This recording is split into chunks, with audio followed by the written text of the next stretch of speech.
Welcome to the Beard Me That Beer podcast. I'm David. I'm Sam. And welcome to episode number 45. Music part 2. We'll be continuing our printdiscuss.com discussion about music.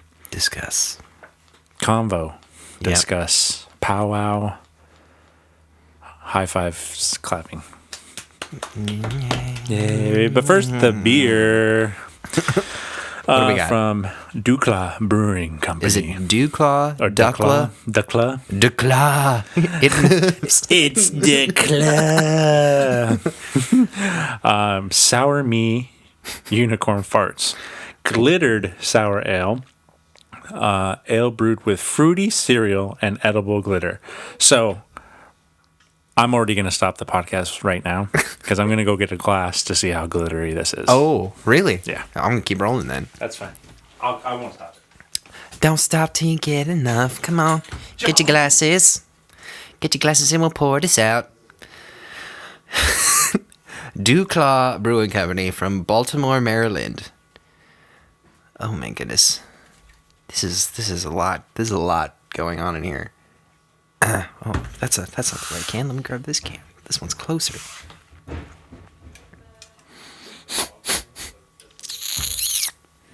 The boy. Oscar, come on. Go. Over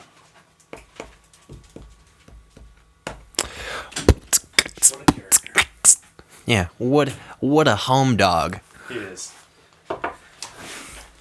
I'm back. Back again. Guess who's back? But before we pour it out, DuClaw. I really don't know. DuClaw. Or do. DuClaw. DuClaw Brewing. From the time he set foot on college campus, David Benfield was expected to go into the family business as an electrical contractor. But rather than learning the business in his free time, Dave was spending his waking hours homebrewing, drinking his homebrew, and sharing the amazing liquid with others. One day, his father said to him, "You're going to be a brewer, aren't you?" DuClaw Brewing was born when our founder, David Benfield, followed his passion and started brew pubs in Maryland. Later, he transitioned the focus of the brewery towards a bottling and canning business so he can get more DuClaw to more people. Always cherishing the craft, never following the obvious path. Craft be cherished, rules be damned. Oh, I like that. Craft be cherished, rules be damned. And I've settled. Yeah. I was going to say, I think the C is silent. So it's DuClaw. DuClaw, okay. Or the D is silent. I don't know if that's true. The D is DuClaw. Okay, I like that. The D is silent. Yeah, and that's their thing. Craft be cherished. I don't know what the donut thing is, but there's a thing called Diablo Donuts. You mean the O? There's probably a bunch of O's. No, underneath it, it says Diablo Donuts. I thought you were just about to say, I can't read. So they are definitely breaking the rules here because a lot of, I would say, closed-minded people would think this is a stupid beer, but we are hella excited for it. It sounds different. Like, I don't know. Fruit Loops. Like, yeah, but like, I don't know what that is in context. So I'm excited to try something different. And for our people watching, I have a glass here to show how glittery it is.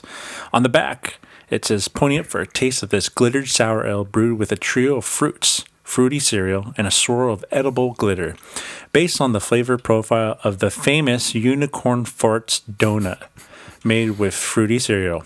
This beer is medium body with big fruit notes, slight tartness, plus a hint of malty biscuit.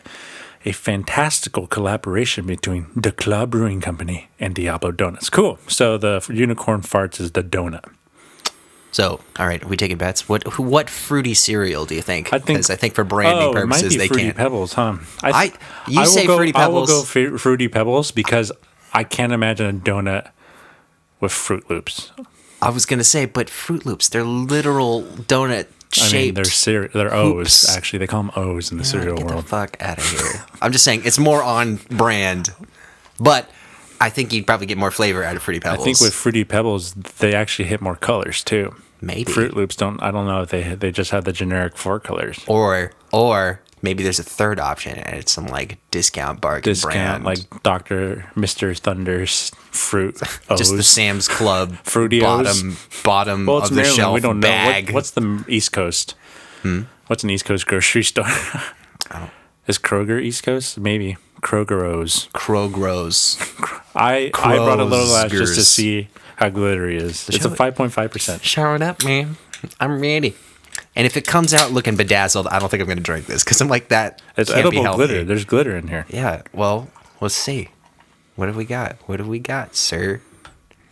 Does it sparkle? No. It looks light. It's cloudy to me. Murky. Yeah. I wouldn't say cloudy. It's like there's like... Cloudy with a chance of sour ale. That's a cool That's like the idea 21-year-old version of it. I'm trying to see if it's old. Maybe we missed the good date for it. We could turn the lights off. Maybe it's like incandescent. Like a... No, I don't see anything. Nothing? It might be at the bottom. Maybe. So I will... You should have shook it. No, that's stupid. I will drink a lot of this, and then maybe near the bottom I'll pour another glass. Well, but let's try it. Yeah, I was about to say, I was like, this is, just quit the talking. Smells like a sour ale. Quit the talking on a podcast. Dependent on that's talking. the only thing we can do. Everything else following this, silence. Silence. Smells like sour ale. It's not a very strong smell. Ooh. The biscuit taste at the end is awesome. It's like you get sour, tart, then you kind of feel a little bit of the fruit, and then dough. At least that's what I tasted. It's definitely sour. I kind of get what you mean by the fruits. By that. It's like sour tartness at the beginning, then fruit, and then a fullness of biscuit at the end. Yeah, it's just like raw dough that just like cooks in your mouth. It's like kind of by the end. like a plain donut, which is disgusting to me. A plain donut. Have you ever had a plain donut? I get more of just like a bread kind of rather than a donut. Dough. Donut. Well, a plain donut, like without any sugar shit on it, it's just flies. bread. Yeah. I mean, it's certainly sour, and there is a fruity quality to it. I wouldn't necessarily say cereal. Yeah, I don't really taste the cereal part. Sam is correct, which makes it hard to decide if it's Fruit Loops or Fruity Pebbles. No, like that's not discernible. I can't tell. I couldn't tell you. Yeah.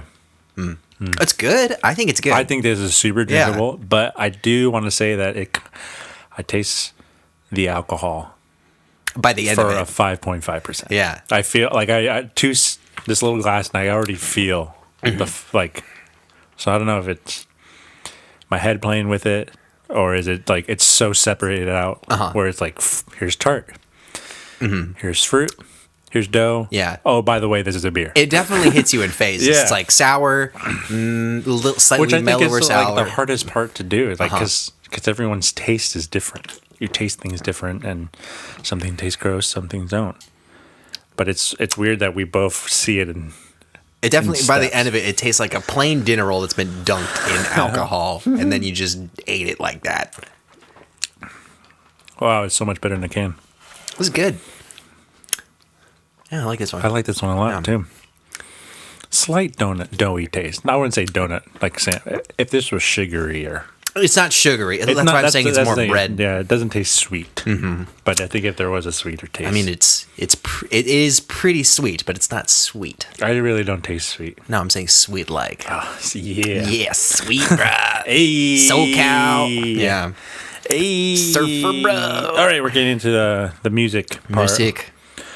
Part 2. Music make you lose control. You remember that? Last week, we did the warm-up task and went through questions 1 through 9. And this week, we're going to go 10 through 19. So sit back, relax, grab yourself a beer, and enjoy. Maybe this Sponsored by Beard Me That Beer. That's sad. Us. Plug yourself. Sounds terrible. I can plug whatever I want. It's my show. Yeah. You can plug whatever you want. It's great. It's great, David. Am I reading this question? Or you Go ahead. Okay. Because I know the answer to this question from you. Do you, number 10, first question of the day. Do you enjoy dancing? What kind of music is good to dance to? Anything? Go ahead and answer it. I don't enjoy dancing. I will dance if coerced. Forced to. Forced. I wouldn't say coerced. I'd say forced. Okay, with the right motivation, preferably like a few drinks, I can dance. But I'm very not a dancer at heart. And I would say the best kind of music to dance to is dance music. Danceable. Something with a pulse, something consistent, just So Sam's going to the German trance clubs where you have to wear all black and say the secret word. Yeah. Everyone has Deutschland. Everyone has sunglasses and dresses like it's the Matrix. And then you walk in and someone's hanging from the wall. That's from piercings in their back. Those clubs do exist, and they are actually pretty cool. That's pretty killer. And you, sir? I enjoy dancing. Mm-hmm. To me, dancing is like, I think what everyone says. It's just like your free movement to do however you feel like moving when you hear some music. Mm-hmm. Like moshing is, to me, a form of dancing. Mm-hmm. We don't call it that, but you call it moshing. But that's like, you're standing, you're energy, flailing around. Yeah. You're doing something to music. Mm-hmm. There's the, what is it? The like YMCA or the Macarena. Like there's, what's the newer ones? The stanky leg. Stanky leg. That's old. Yeah, or the to the left. Single ladies? That's not new. No, not single ladies.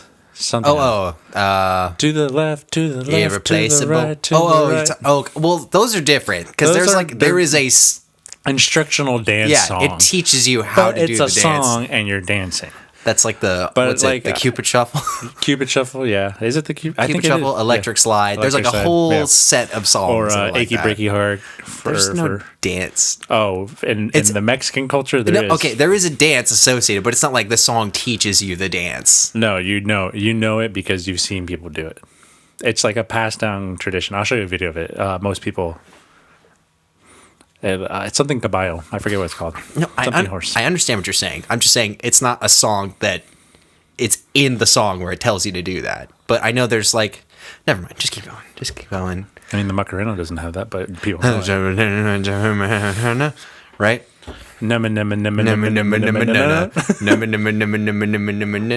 Hey, Macarena. All right. But yeah, I think you can dance to anything. Yeah. That being said, I admire people that actually like are good dancers. I'm like, because that's an awesome talent / skill that I'm not jealous of, but I admire. I mean, it's fine to be like, it would be nice to be good at everything, but like it would be cool to be good at dancing. No, I don't want to be good at everything. Yes, you do. No, that's why. If you're good at everything, then that's pretty fucking boring. Awesome. Huh? That's pretty fucking awesome. There's, I enjoy the struggle a little bit. No, you don't. 100% you don't. All right. Number 11. What kind of equipment do you use to listen to music? How much are you willing to spend on good sounding quality? Mm-hmm. Should I go first? Whoever. Go ahead. I don't know. I feel like David and I might give maybe similar answers. Yeah, for sure. Yeah. Well, we're kind of, David more so with like actual schooling and stuff, but we're kind of audio snobs. So I am not an audio snob for sure. Right, David. I believe that. Someone with an audio production degree should not be called an audio snob. He's not an audio snob. He's an audio Nazi. No, but he prefers when things sound as good as they can most of the time when you care about a thing, right? Mm-hmm. But like, I don't know, like a good set of speakers, like I'll, if I'm at home, I'll just like throw it over a PA or whatever because I have those. Otherwise, like a nice pair of headphones, like not like a cheap, like $15 bargain brand kind of thing, but yeah, no, just something that would like benefit the music I'm listening to. And it's just like, I hate that's. So like when you watch videos on the internet, if it's shitty quality, you can forgive it because if it has good audio. Yeah. Right? Actually, I think I said that before. Yeah. Well, I'd heard that before too, like but it makes sense. Like a test where they showed like a shitty video. Yeah. With cuts and color was wrong, but the audio was pristine and people were like, oh, I can deal with this. But when it's like really good, high quality video and the audio is cutting in and out and it sounds like shit, people are like, fuck this. Yeah. But this is basically that idea. I'm like, I like when stuff sounds good, so I will get whatever equipment or whatever I think it sounds good on, and I'll just use that. So I think it comes down to obviously monetary reasons. well, clearly, that's it. Because not everyone can afford it, but I do prefer listening to music on certain speakers just because I Like did some my of the speakers. schooling with those speakers, so I had learned how they sound because every set of speakers is different. But yeah, high quality. It's like anything else, like in the world. Like you go to like McDonald's and you pay for what you get, versus you go to In-N-Out, you pay for what you get, versus you go to like a steakhouse and get prime rib burger, you pay for what you get.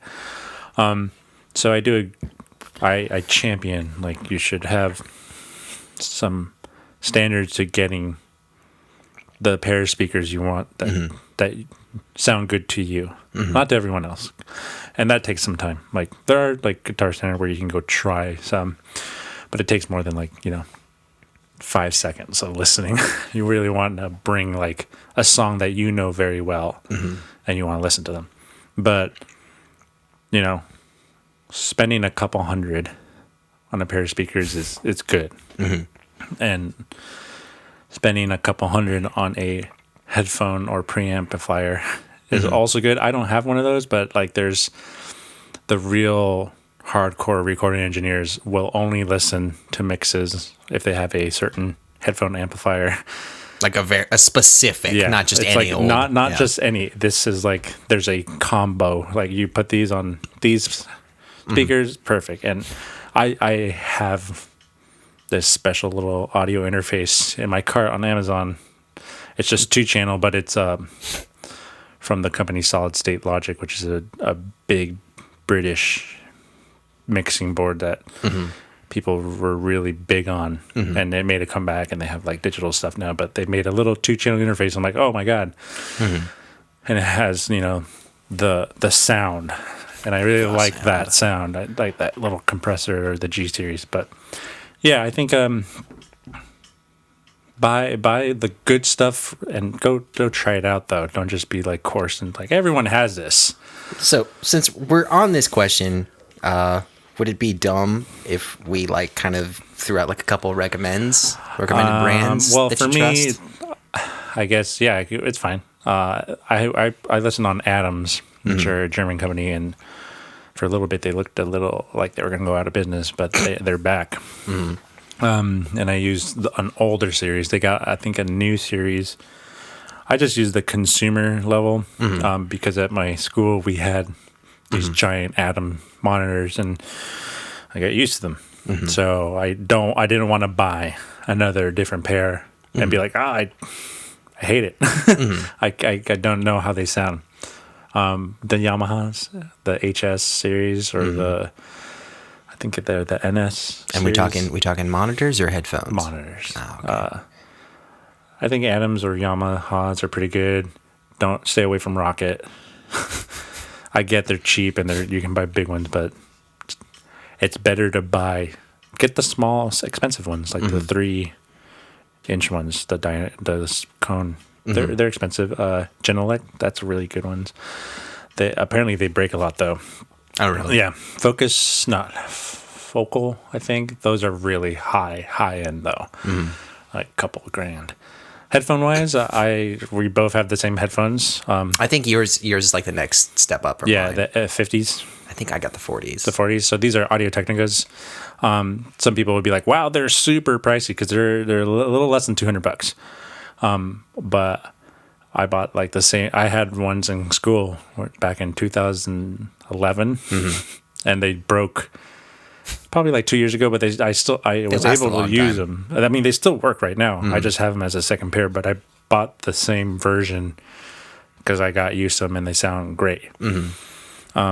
So that's the only headphone I know. But I know there's some really You can get like some nice super high end ones, like not in stores. You got to go like to LA and find them at like a Vintage King, like $10,000 headphones. Okay, all right. No, but here's the The owner, Jeffrey, I think he's like, it's like, $10,000 for a pair of headphones isn't like, you got to think of it as you're a professional, but you also got to think that $10,000 is kind of low end mid range for speakers. So it's like now you have a pair of headphones that are, you can mix on. These are like mixing headphones. Like usually people are like, no, you got to mix on speakers. These are mixing headphones.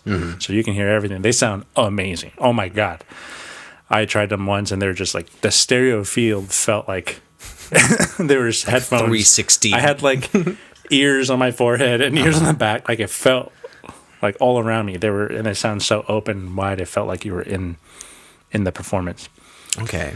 Well, that's at the Those definite consummate professional level. Tier, What about more like consumer casual listening? Audio-Technica, that's the Audio-Technica lowest. is good. That's the lowest I'm willing to go. Also, I don't like headphones, the earbud stuff. I really don't. I do like. My wife got me a pair of Apple earbuds for Christmas. I use them to work out because if they get hella sweaty and I drop them or break them, I don't really care. But they don't sound good.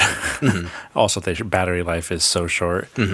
I like over the ears. Me too. I feel like you just get more sound.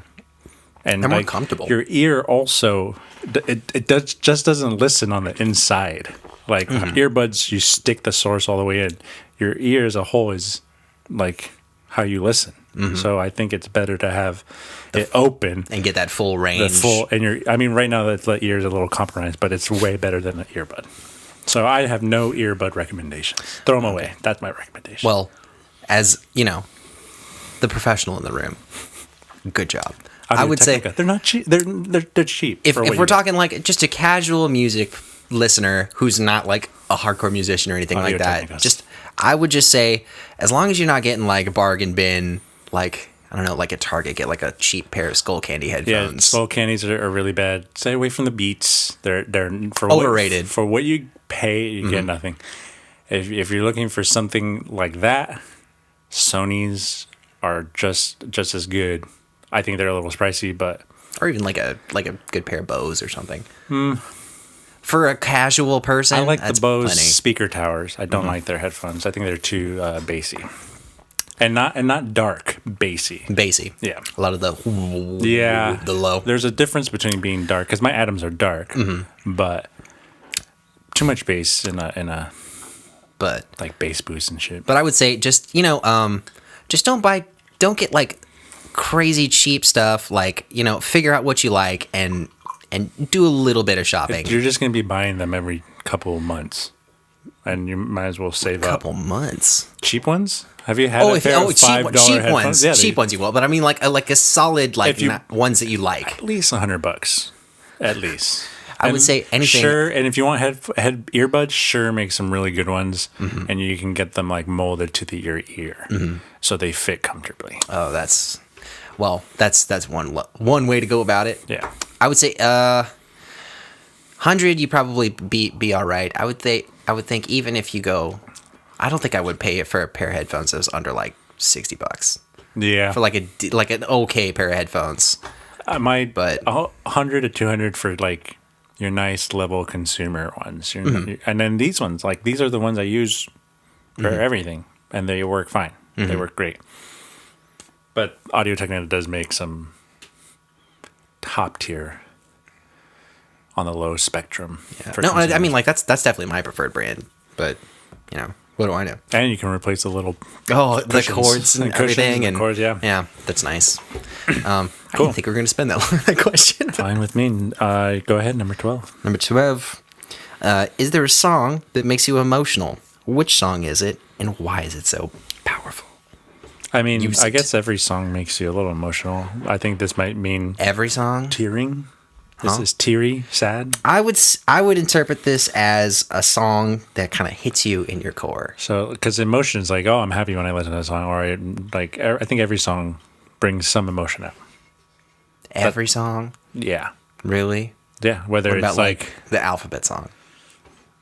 Stupid. That's it's annoying. It's not an emotion. That's just a reaction. You're like, that's I don't. It's making me mad. But do you have anything like that that hits you No, if it means a lot to use or. I mean, that's what I said. Every song is emotional, and it gets an emotion out of me. Is there anything that's really, really, really powerful, like the Omega? Well, I think we have different interpretations for this. Well, not interpretations, but we probably I'm right. Take this differently. Yeah, whatever, dude. Whatever, dude. It's like your opinion. I got a handful of these. Like some Christian song or something. So like one, like an old one that I'm sure is like cliche at this point. I really liked Iris by like the Goo Goo Dolls, because I'm like, I don't know, like I don't know if it's because I'm a bit of a.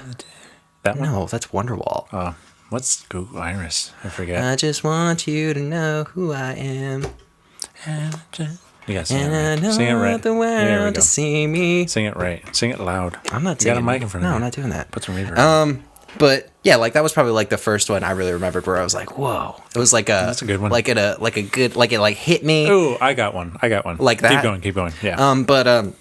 Like I've got a handful of these, but I don't know if it's because like being a songwriter myself, like I'm kind of a sap, a bit of a romantic for like a good like introspective lyrical kind of thing where it's like I Don't Love You by My Chemical Romance. good one. That to me was a good one. That's really, I wouldn't really say good one. I wouldn't say that's like one of the prime ones in my opinion, but I really like that song a lot. But yeah, some kind of song where it's like it kind of like let's turn the lens on yourself and like do kind of like a I Don't inner Love You reflection from kind of what Like I Don't Love You by My Chemical Romance. I don't love you. But I mean like those are the ones that kind of do it for me. I think Jeff Buckley's Hallelujah was pretty powerful. And that's like a Lyric-wise, too. Like a lot of people are familiar with that. It's like one of the top covered songs for guitars, I would say. Anything, really.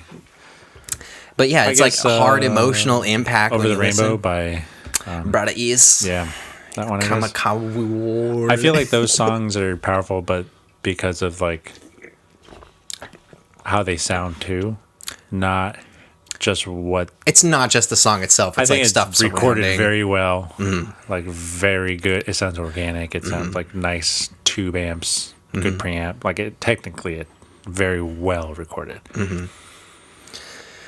That's good, man. Okay. Hold on. That's it? I want to think. I have. You thought I have like a more recent one that I want to plug that I like WAP? a lot.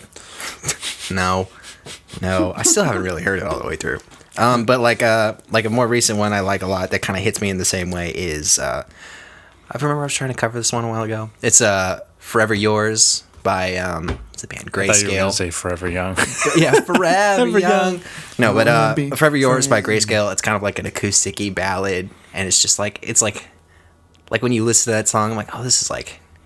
It's just really kind of like saccharine sweet, like bittersweet kind of, especially like what the song's about. And I'm like, oh, it makes me well up inside. Is that the one with the really weird arrangement? The weird arrangement? Yeah. Like, what do you mean? It's like random, like It's not random. It's like there's like a steady growth throughout the song, but it's mostly guitar, it's like the random acoustic. one. Yeah, you think so? yeah. I don't know. I really like it. It's I not like the sound of it. It's not any generic, intro, verse, chorus kind of sounding one. I know it follows basic song structure. I think it's more A-B. You think so? Yeah. I mean, Which is odd today, except for rap songs. I mean, as long as it sounds good, I don't really mind whatever convention a thing decides to follow. But like that's a more recent one I like a lot. That kind of hits me like that. But yeah, I guess that's what I gotta say about that. What are we on now? 13. Is this? Are you reading it or am I reading it? I'm reading it. Do you like karaoke? Do you have a song that you often sing? What is it? David. I think that anyone who's so full of themselves can do karaoke. I hate it when people are like, no, I don't want to do that. No one cares that you can't sing. It's like dancing. Just go have fun. Yeah. Well, people. I think it has to do with like people get self-conscious, or maybe they just don't. That's not something like they're not ones to sing in front of people. Maybe when we were in like high school and we were good children and didn't, have alcohol in front of us, but you get like a beer in you, you loosen up. Also, other people have beer in them and they don't care. But I do agree. There's always that asshole who's like, "Wow, you suck." Well, and But people are just having fun. I understand. I think that's just, I should get that on a t-shirt because I say that so fucking much on this podcast. I get it. But I'll say, there are people with varying levels of gregariousness. Some people, it's easier for them to slip into that sociable kind of thing. So I think, if you're a little more on the introverted end of things, I can understand why it'd be a little hard to get out of your shell and do that. In the world has a song they can sing or rap by heart. Yeah. Go do it. Yeah. Well, okay. Well, good. You're putting that out there. I'm just saying, I get that, for some people that's difficult, but it's just to do that in front of people, because that's tough. I have a lot of respect for somebody who could just get up and do something like that, where it's like, you put yourself out there. But it's like going in knowing that's what it is. It's not like on the spot. Mm-hmm. Like, you're going to go, oh, this bar has karaoke. I was going to say, sometimes, David. Sometimes. It's not always like that. You go into a bar and you see someone singing with a machine and microphone. Oh, karaoke. I'm out. You could do that. You could, or maybe you're with a group of people and they don't want to leave, but you want to, and then you can leave. Well, okay, David. Well, then you have no entrapment issues. You would do that. If you're you feel uncomfortable, you would leave. Would I? Yeah. Would I, though? 100% you would. Me, the guy who loves karaoke, would leave the karaoke bar. I didn't say karaoke. I said something uncomfortable. No, sometimes if you get me locked in the right way, Trump I'm rally. stuck. Well, I wouldn't go. But if I was tricked into going, you just said, now if you're there, you see a bunch of Trump signs. What are you doing? You're getting out of there. I'm just saying, it's karaoke. We know not everyone's great at it. It's fine. But anyway, just sing. Do you like karaoke? I love karaoke. In fact, that is one of my only sociable things that I'll go do regularly. Not so much this year. I feel like karaoke is probably done in most bars for a long time. You think so? Would you feel comfortable grabbing a microphone that someone just put their essence on? I mean, depending. I mean, they do make condoms on them now. Yeah, depending on how it was handled, I may or may not consider. Or the ability to bring your own mic. I mean, that's... Well, I would be capable of doing that. That's a more professional thing to do, but... But at the casual level, if I were not who I was, if I was somebody else... Or the bar gives everyone their own mic. That would be insane, and sign me up for that bar. They're fucking cheap as shit, though. You can go to Radio Shack. But even still, that's Or what's it called? You never know how many people are going to show, so you always have to have a reserve of 100 microphones with COVID, or whatever. It's limited now. Okay. But I was assuming COVID before karaoke, we would COVID-oke. They're like $1, $2 Radio Shack microphones. We can actually do this. But, yeah. Would you ever really go out to I went bars once to a bar to karaoke? I remember twice. I just don't if I'm going usually my standard of going out and go to a bar, sit down, enjoy my beer quietly, talk to the bartender. That's what I like doing. So doing karaoke at a bar is almost, I don't mind it because I've gone and done it. It's just I'm at a bar. That's not your goal. Yeah. If it's just karaoke, fine. But at a bar, I'm drinking and I'm just I have my thing. So it's your primary objective is the drinking part when you go to a bar. No. Yeah, like most at people. A bar. Oh my god. Whereas me, if I'm going to a karaoke bar, I just wish there was karaoke first and then drinks or whatever. There was just a karaoke place. There are. Yeah, no, I know there are. Yeah. But most of them are. Oh, would you like to see the drink special? Yeah. Well, okay. I wish it was an arcade where it was just karaoke. I mean, those do exist. Nah, I've been to those in San Diego. Yeah. Where? Yeah. There's especially if you go kind of more shit. Are you talking about North County or LA? No, not even that far from here. I believe there are places where it's it's more kind of in Japan where it's you can rent a room Minsak, and do it like that, which is a bar. I know that one, and they have private rooms. I don't remember the name of the particular place, but you just you pay for an hour or two, and then you just go in with a group or whatever and just Minsak do whatever. In Kearney Mesa, that's a really cool one. But There are more places They than have what a you were giant saying. problem where they make really good soju, and it's so good. Okay. Well, But yeah, karaoke, just karaoke places.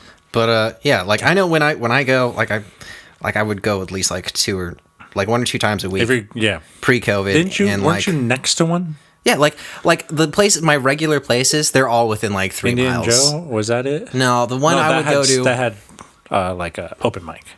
Open Yeah. mic's different, Yeah. but like karaoke, like I had a place down the street where it was like Wildwood, and like they would host on like Wednesdays during the week until like super late, and then on Saturdays I would go with some of my family, and we would go to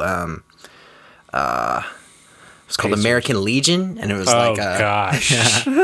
can you guess what that is? Yeah, it's like a veterans building. Yeah, which is like it was pretty chill, and it's like the same group that comes to both places, and like Or all the lights on. yeah, no, not so much They at that set it one. up. It's always kind of like dim, but like I know like the stuff I usually sing, like I've kind of got like a boy band voice a little bit, so I would just like live in like the 90s 2000s ish and just sing whatever Matchbox 20 or just something like that, or like a My favorite part of karaoke is the backing track, because for legal reasons you can't have it the same, so it's always like a little different.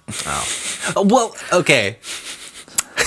You're not supposed to, but you you're can't not like you supposed can to. get like an official Yeah. instrumental or And whatever. at any places that do that, I will find you, and I will call You're a dick, David. my people to come get you. But anyway, the guy that would host like those that I would go to, like he was like a stickler for. He's like, I'm gonna get like the highest quality ones I can find.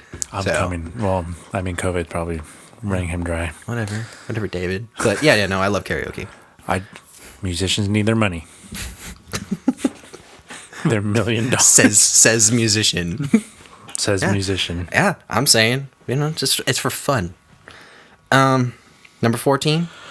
We on 14 now? Yeah, go ahead. All right. What movie has a very memorable soundtrack? And What movie doesn't have I would say soundtrack? I would say we could split this into 2 categories, like soundtrack, so like songs, like they were gathered for, or like more like OST, or it was like score kind of stuff.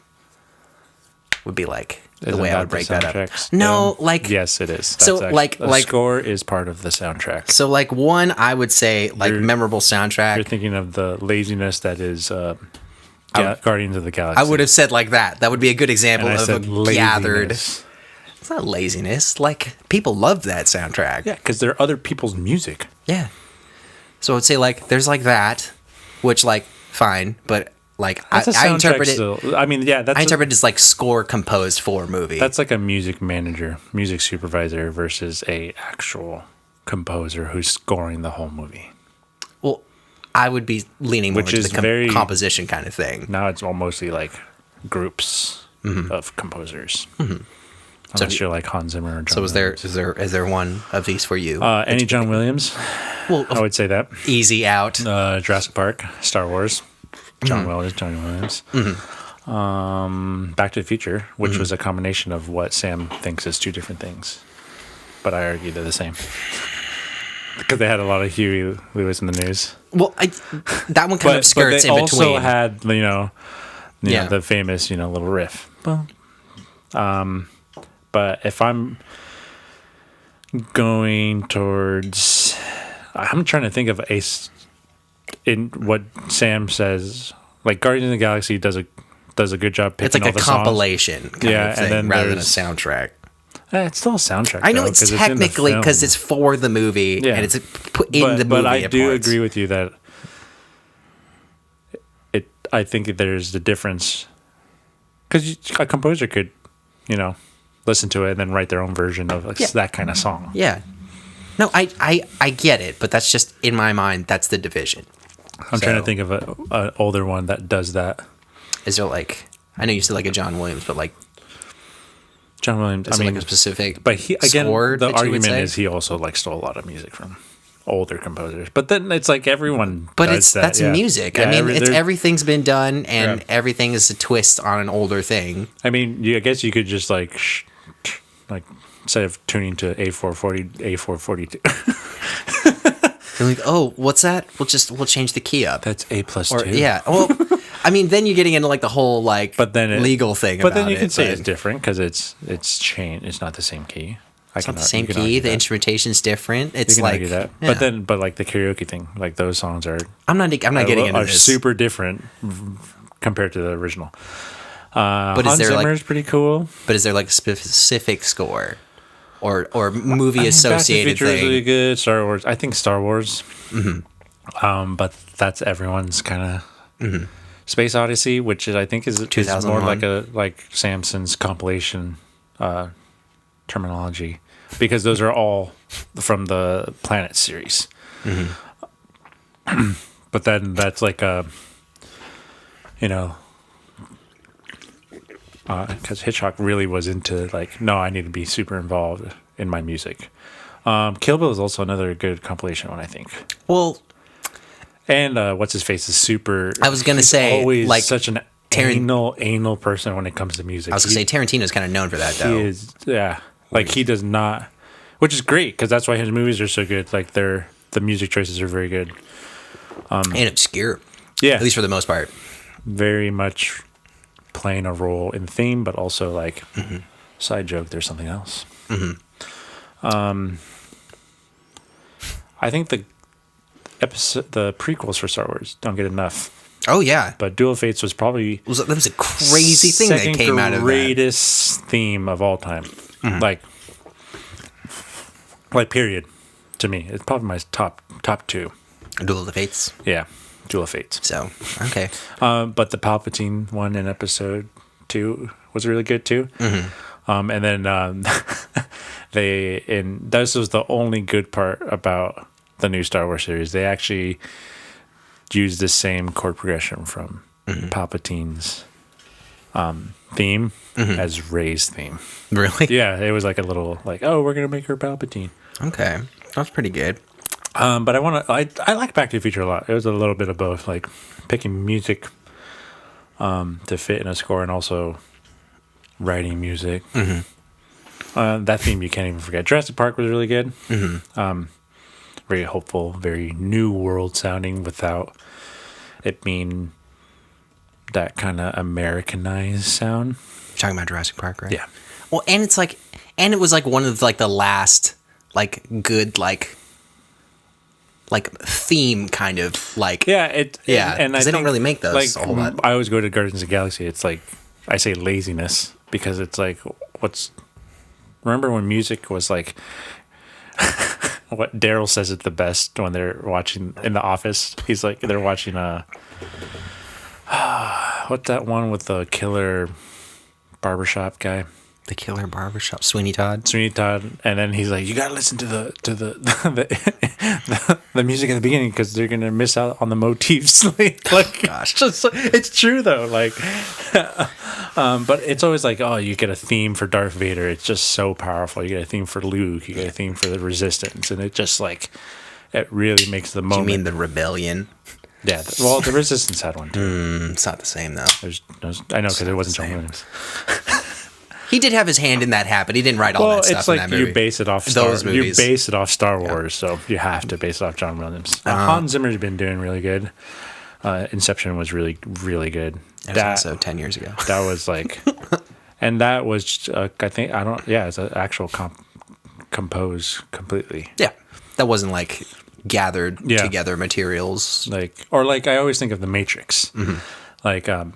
They have some pieces that are composed, but they also brought in some, real D&B artists and like filled in their. And they like wrote stuff for. Yeah. So but they also like a Daft Punk. They did something really cool where that was cool. But in Matrix, they did like a really cool part where like their Trinity and Neo come into that building and they start shooting up. But they like took the main song and they're like, oh, they literally took the stems and like, oh, here's one part, ripped the lyrics out, ripped the drums out. It's just the bass line. And then like we just, it's like music for like film, like where you can buy the stems for an exorbitant amount of money and then make another song. Oh my God. I'm just going to say maybe like 2 composers I liked that like one. I'm just gonna highlight a particular thing. Okay, movie, really good score. I really liked James Newton Howard's score for I Am Legend. Just like I couldn't tell you like off the top of my head like anything in particular, but I just remember really vibing with like that. It was kind of like very sweet, but like there was kind of like it felt kind of like disparaging kind of mood throughout. But I guess that that reflects the movie. Yeah. But then like another composer I really like a lot, and a couple maybe like they're good movies, and I really like the music in them. But just throw them out there real quick. I like this guy's name is John Murphy, and he's I think he's like a British composer, but he did scores for a little movie called 28 Days Later, which is like also kind of like really just dour kind of like creepy-ish sounding, especially like that main theme. I think it's like In the House in a Heartbeat, but like if you heard it, you'd recognize it. And then he did a cool thing for a little movie called Smokin' Aces, which kind of sucks, but like yes, it does. There's some good soundtrack stuff in there. And then of course I really like his score for Sunshine, which is also really good. Some very beautiful, like orchestrated kind of music. Horror movies do a better job. You think so? Then I mean, if you have the money, you're going to get the best composer, and you're probably going to get a great soundtrack. But most horror movies don't have a giant budget. But well, a lot of what makes or breaks a horror movie is like sound design, and like the music plays into that quite a bit. Yeah, sound design is one thing. I mean, I know it's encapsulating everything, but just score wise, a good theme does not hurt like a movie. What's his name? Halloween theme. Yeah, but those are a little different because the guy that directed them wrote those. Yeah, or Insidious. That was really well, and most of it's not music. It's more textures. Yeah. But then that's also a movie where they put like a song from someone else. Tiny Tim. Yeah. Well, but they also used it as a. It's a device in the movie. As an actual song playing in the movie. Yeah. I'm sure we can go and talk about this for longer. Yeah, definitely. Go ahead. Or is it my turn? I don't know. Yeah, you did. So 15? Do you like to go to musicals? What is your favorite musical? I've been to one or two. I do like musicals. It's not really my thing, though. Like I've been to one. Like, I think... Oh, really? Do you know which one? Yeah, Hairspray. Oh, yeah, me too. But that was like a college students doing it. Yeah. I did like it was like a Battle of the Bands kind of thing where they were doing like excerpts kind of thing. This was the whole Hairspray. Oh, that's pretty cool. I think Hamilton's really big right now with everyone. That's been... I mean, it was just on Disney Plus a couple months ago. Yeah.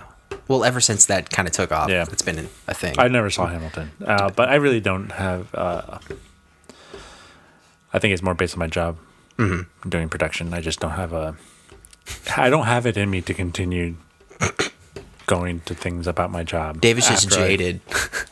No, you split your life up. You have good things. I like musicals. It's just not like I'm not like about musicals. It's not. I guess I don't live in that world. I don't know if it's considered a musical, but I forget what it's called. The Living Classics in Orange County, Laguna Beach or Laguna Hills. There's like a little amphitheater, and I think it's called the Living Classics, where and it's a full on production. They do singing, they do acting, and it's these people do live renditions of paintings, like famous paintings, like interpretations of. No, like the painting, but the paintings don't sing. There's no music. But there's like a story in it. Oh, they like okay. They visualize. There's like I think the one I went to was like the American West or something.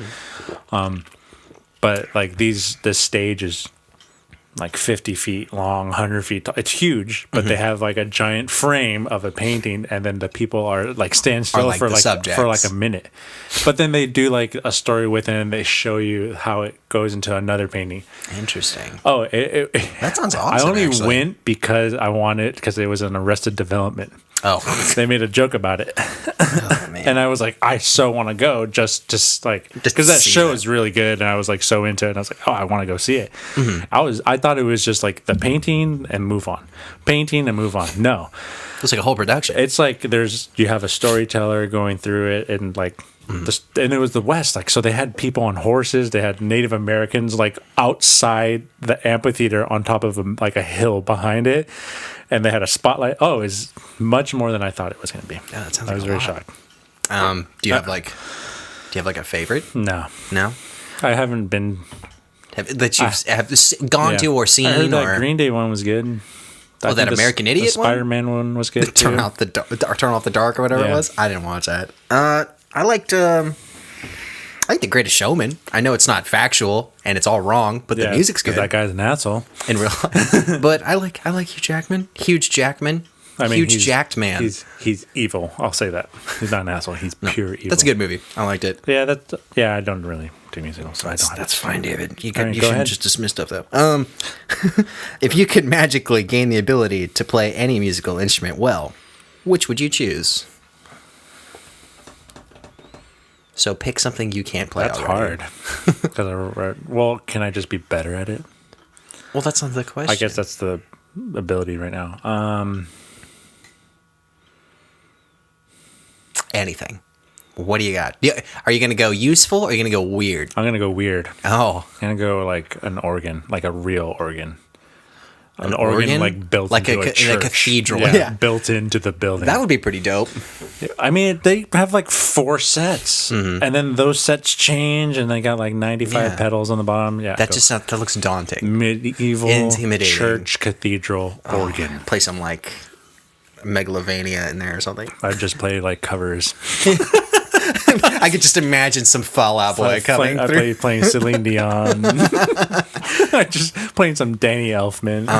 I would say if I was going useful, I would say piano for sure because Yeah. that extends into a lot of things. Also, a really amazing piano player is something that I guess people don't see enough of, because I always see these viral videos of people playing piano in public. It's just people are like floor- freaking out. Yeah, it's like, oh my god, my face is Yeah. melting. But I then can't it's like, comprehend. I see amazing pianists all the time. Yeah. And it's just like, But amazing. that would be my serious answer. But if I was gonna go weird, I would say, all right, is it Imogen Heap? Imogen? So She has. I thought it was Imogen. Imogen? Joanna, Imogen? But I think in French it's Imogen. Imogen. Yeah. Like images, but in at the end. Imogen. Imogen. But that makes sense. But now in the 2020s, it's probably Emojin. Emojin. Anyway, Imogen Heap of hide and seek fame, and that's about it. And Jason Derulo. What you say? The same song. She probably made so much money. She from probably that. just from that. Great song. You know what's funny? She probably made more money than that than But her song. But she's always about just doing weird, like unconventional musical kind of things. And I seen her one time. I don't remember how recent this was, but they were like creating a new instrument that was like a glove kind of thing. It was like the pitch. Well, yeah, it was Yeah. almost like Hot you could hand. wear a synthesizer Hot on your hand. hand. Yeah, but like I seen that and I was like, that looks weird and different and interesting. You play it on. I don't know you what play it that's on called. on a bass or guitar, right? No, I think it's just like they're like gloves you can wear, and she was just like kind of like air guitaring whatever. I'd have to go back and look for it's it, but probably connected to something else. well, that is, I think that they're has like it. glorified MIDI controllers. Yeah. but like that looked cool to me. So Yeah, something like that. I think something that I would pick that's conventional is just the drums. drums. Yeah, drums is another useful thing because Because it's apparently really hard to find a really good drummer anywhere you go. a good dependable Like drummer. amazing drummer. Yeah. But organ, the Zetar, I would like to learn how to play that, but a zetar or a sitar? Zetar. A zetar. It's actually local. Is that like to the San Dragon Diego. Ball? It's a local Jeffrey Star Labs. I think it's Star. Star Labs, Like just like from the DC, Flash. yeah. I was Yeah. gonna say like Central So City. he has these guitars. They're MIDI controller guitars, Uh-huh. but this guy took every single fret as a button. Really? Yeah. So like every fret. He made one with strings and he made one without strings. That and sounds it's the one intense. from Rob Swire from Pendulum. Oh, Pendulum. Yeah. Ah, Bum, bum, bum, bum, bum, underrated. Yeah. Okay. All right. I guess that answers that question. Next, you. I think it's yours. We're almost done here. Got 3 left. What makes you like a song? The melody, the lyrics, or something else? It's everything. To me, it's everything. Music is everything. Well, it's just like if I'm not gonna like the lyrics if I don't like Live, laugh, love, the David. music. If I don't like the music part, I'm not gonna like the lyrics. I think it all has to work together. Is there like a specific element that pops out to you initially, though? The quality would have to. Yeah. Okay. Broad strokes. It's just like very like we're in an age where, like, what's her name that won all those awards? Billie Eyelash. Yeah.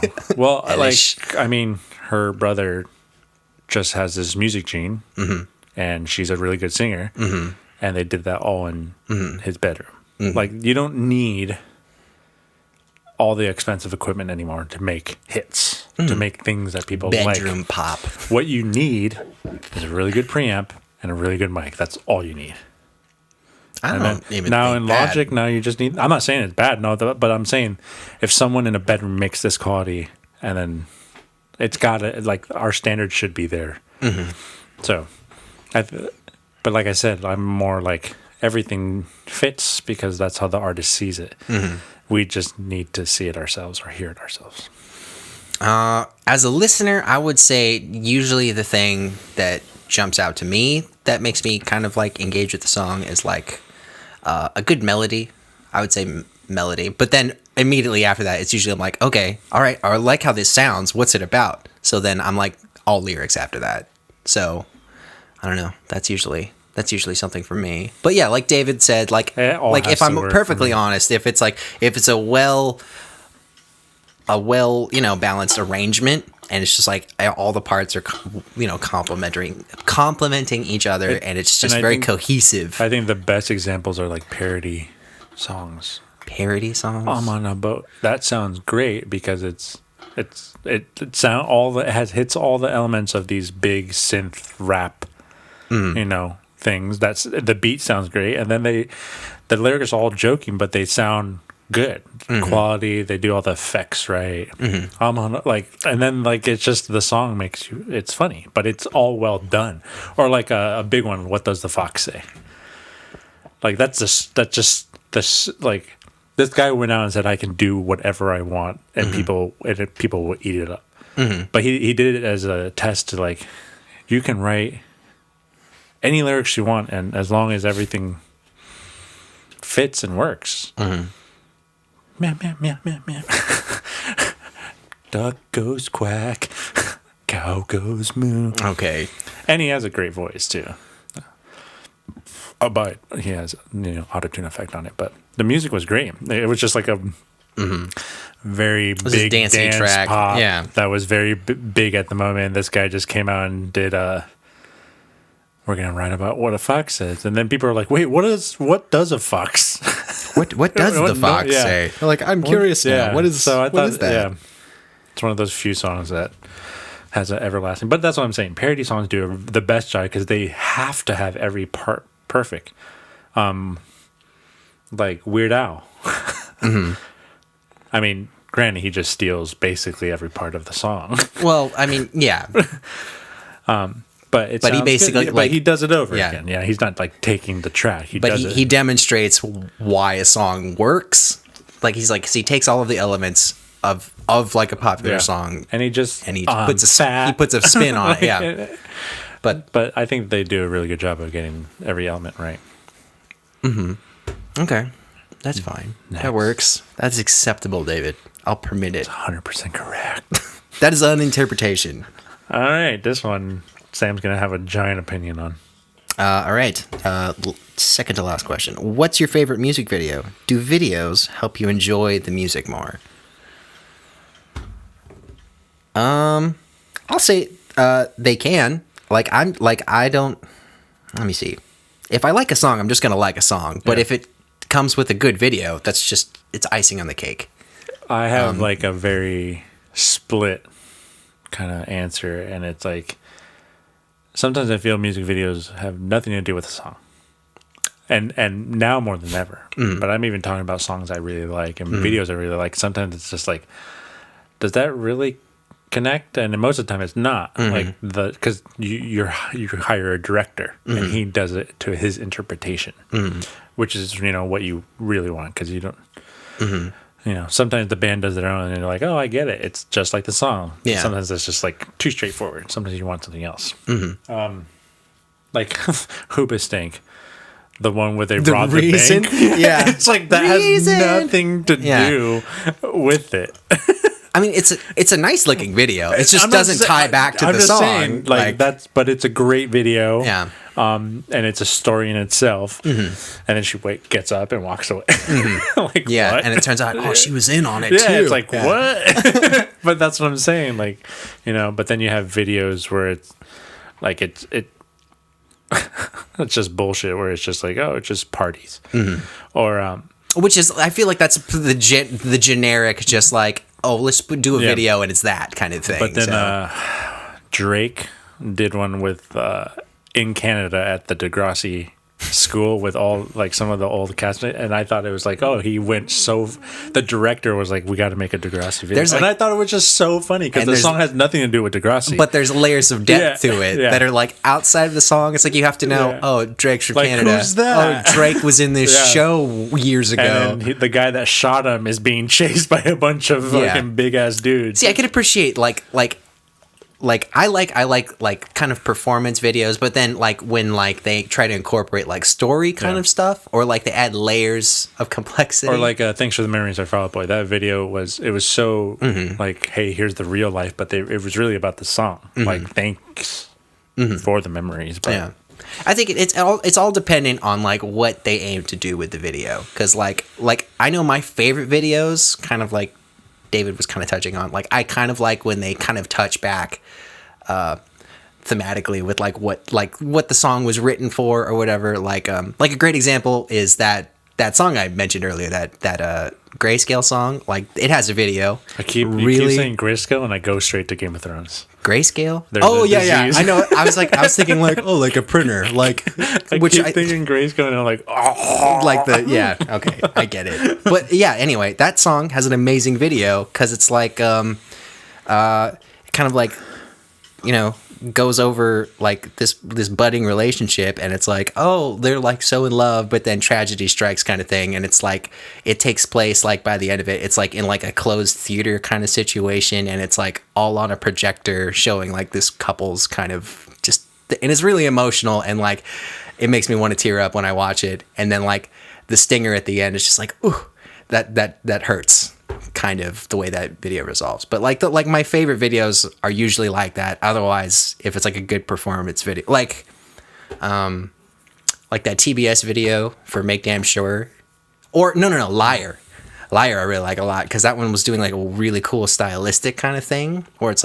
almost something that video is supposed to be on a lie detector, but it's all artistic interpretation kind of thing. So either something really cool for a story thematically, really cool artistic thing, or just a really solid live performance-esque kind of video. And I go back to just make it look good.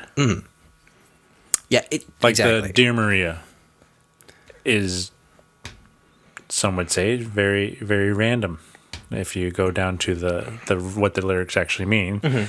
But it's shot so good. Even the beginning scene where he's in slow-mo, but hitting the lyric, just technically, what they did to do that is awesome. And it just looks good. And then it's got a funny story.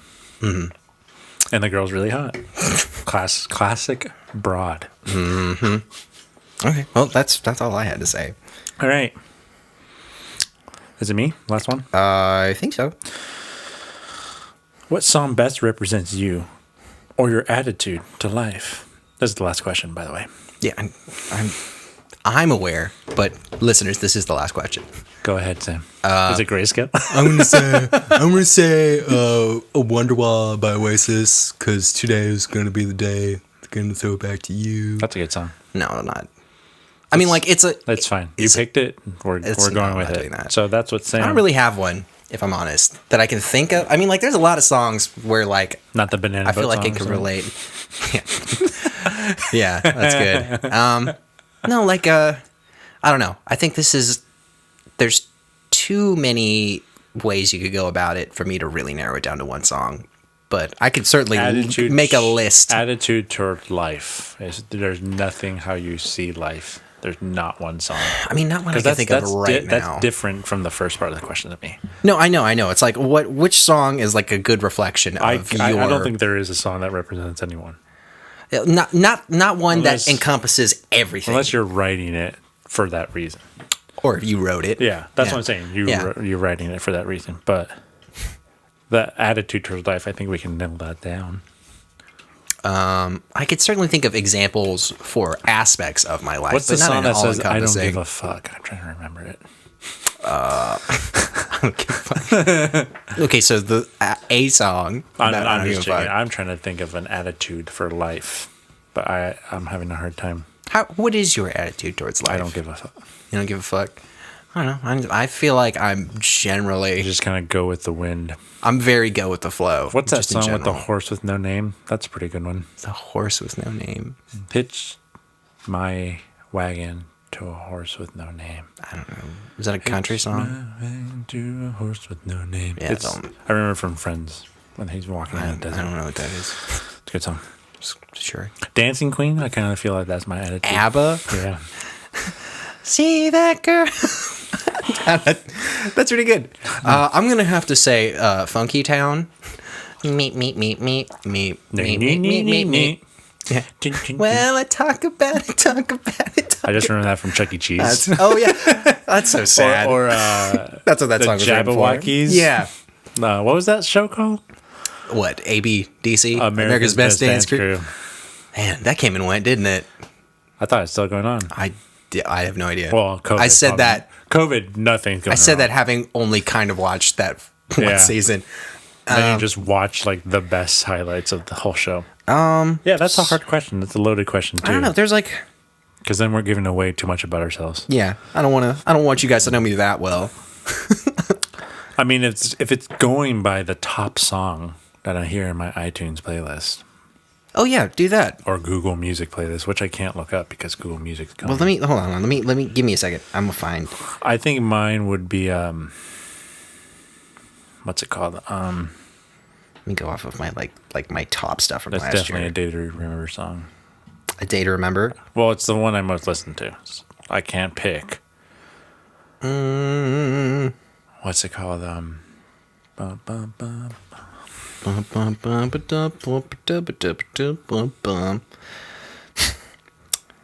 Can't think of it though. I'm looking up. Wow, I'm noticing a theme with all of my stuff from last year. Sad songs. Well, I mean, like, you know, I like listening to Sad songs. somber kind of stuff. Sam's a sad boy listening to sad music. I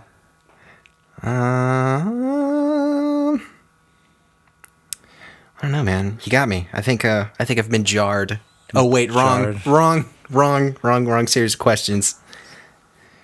I am trying to find this one. There it is. And Well, this is just the top. I know this is the top song in my playlist ever. A Shot in the Dark. oh, really? I think it's really only the top one because it took me so long to learn how to play it. Here's one. Down for the Ride by Slaves. I don't like that name. What, the name of the band? Yeah. I don't either, but it's a nice song. Is it spelled differently? No. Oh, I really don't like it. It's a good song. I like that song. I don't know if it really encompasses me, but sure, I'll recommend that. Is that like the Britney Spears I was song? just going off of the title. Slave. For you. No, but without examining the lyrics, just looking at the title, Down for the Ride, that sounds like me. I'm like, yeah. I mean, that can I'll just seem go with the sexual, flow. too. Down for the... And on that note, Thanks for watching. keep drinking, keep listening.